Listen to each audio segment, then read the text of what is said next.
The Arctic Ocean is the smallest ocean on the planet.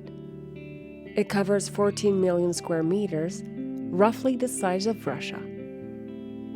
This ocean is surrounded by several territories, including Norway, Russia, United States, Canada, and Denmark.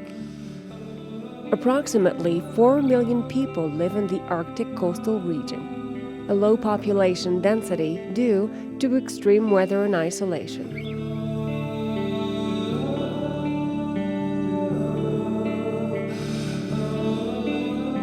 L'Arctique, et ce qui nous intéresse plus particulièrement, c'est l'océan Arctique, est un petit bassin océanique, c'est le plus petit océan, qui a une connexion avec l'océan Atlantique au nord, en particulier à travers le détroit de Fram.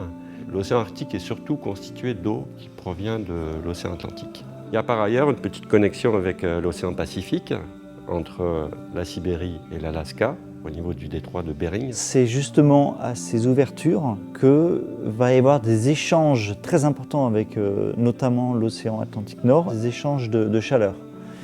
Et ces échanges-là sont primordiaux pour maintenir l'équilibre climatique de la Terre.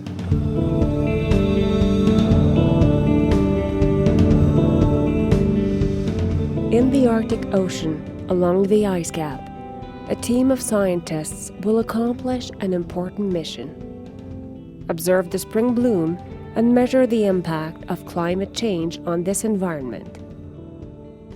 Donc un bassin très particulier, fortement influencé par des apports d'eau douce très importants qui proviennent de grands fleuves qui bordent l'océan Arctique du côté surtout de la Sibérie, mais aussi du côté canadien.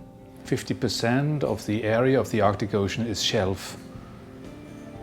And then it has two deep basins which go 4,000 meters deep, separated by a mountain chain, underwater mountain chain, which is called the Lomonosov Ridge. La partie centrale de l'océan Arctique, là où se retrouvent les grands bassins, est caractérisée par un couvert de glace permanent. Donc la lumière du soleil ne pénètre pas et c'est un endroit beaucoup moins productif que les plateaux périphériques. The ice cap is the sea ice that covers the Arctic Ocean. It is an essential element to the polar ecosystem. Its area varies depending on the season.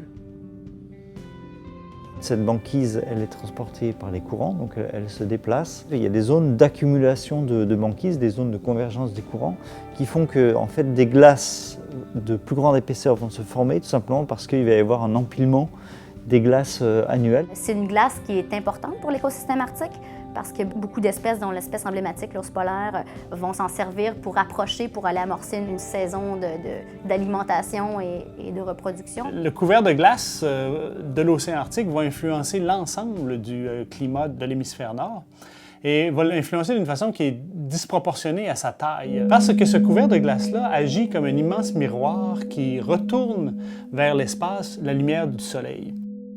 Le climat extrême au pôle Nord s'explique finalement par la position géographique de l'océan Arctique. Il y a un angle de quelques degrés entre l'angle de rotation de la Terre et le plan vertical de l'écliptique, ce qui fait qu'en été, les régions polaires sont positionnées face au Soleil pendant 6 mois, alors qu'en hiver, ils vont être positionnés à l'inverse du Soleil et donc vont être constamment dans l'ombre.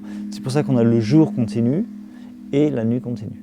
Si on est à l'équateur, en fait, on reçoit toujours la même quantité de lumière, donc c'est un accès direct, alors que quand on pense au pôle Nord, on a un accès incliné. Même en été, les températures sont très faibles, à peine quelques degrés au-dessus du zéro.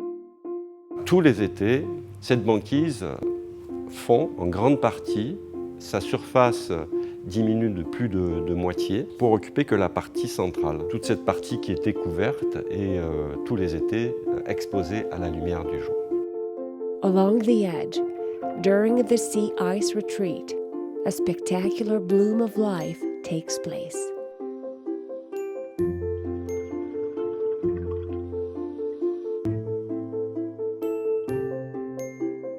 Learn more about the Arctic Ocean.